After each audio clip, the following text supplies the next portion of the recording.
Nitong Martes, tinanggal sa pwesto bilang House Deputy Speaker sina Pampanga 2nd District Representative Gloria Macapagal Arroyo at Davao City Representative Isidro Ungab na kilalang kaalyado ni dating Pangulong Rodrigo Duterte. Plenary session sa Kamara, nag-move si Deputy Majority Leader Ramon Nolasco Jr.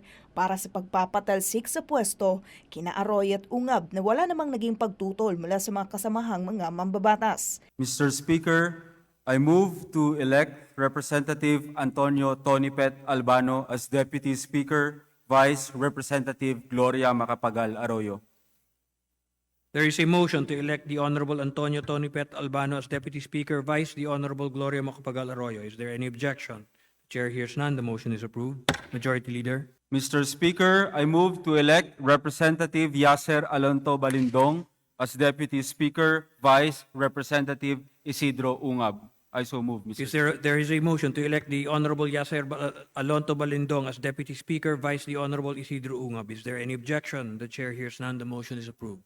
Dahil dito, pinalitan ni Isabela 1st District Representative Antonio Albano si Arroyo, habang si Lanao del Sur 2nd District Representative Yasser Alonto Balindong ang pumalit kay Ungab bilang Deputy Speaker. Ang ugat ng pagpapatalsik sa dalawang kilalang malapit sa dating Pangulong Duterte ay ang hindi paglagda sa House Resolution No. 1414 na dumedepensa sa integridad ng Kamara at pagsuporta sa liderato ni House Speaker Martin Romualdez. Pero para kay dating Presidential Legal Counsel Attorney Salvador Panelo, ang naging hakbang ng Kamara ay labag sa saligang batas ng pagiging demokrasya.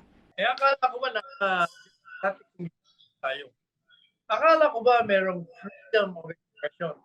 Pinagbabawal na ba sa ating bansa ngayon? Lalo na dyan sa mga gumagawa. At hindi na natin susundin ang saligang batas na nagtatakda na bawat mamamayan ay may karapatang ng kanyang damdamin. Kinwestiyon din ni Panelo ang kaugnayan sa hindi nila paglagda sa resolusyon para tanggalin sila sa kanilang pwesto. Magugunitan na inilabas ng Kamara ang House Resolution No. 1414 matapos ang anilay pag-atake ni dating Pangulong Duterte sa kanilang integridad at reputasyon. Kaugnay ito, hamon ni Panelo sa Kamara para mabago ang pagtingin ng publiko sa kanila. Kung gusto niyo matanggal ang reputasyon niyan, kayong mga nakaupo ngayon, ipakita niyo. Wala namang masama doon sa hamon. Hamon ang binigay ng dating Pangulong Rodrigo Roa Duterte.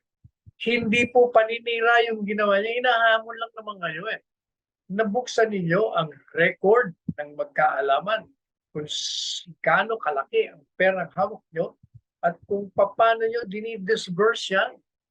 Sapagkat binuksan nyo na rin lang yung mga confidential at intelligence funds. Then we might as well open everybody. Tandaan nyo, your position is a position of trust and you're accountable for that. So there's nothing wrong with what the President said.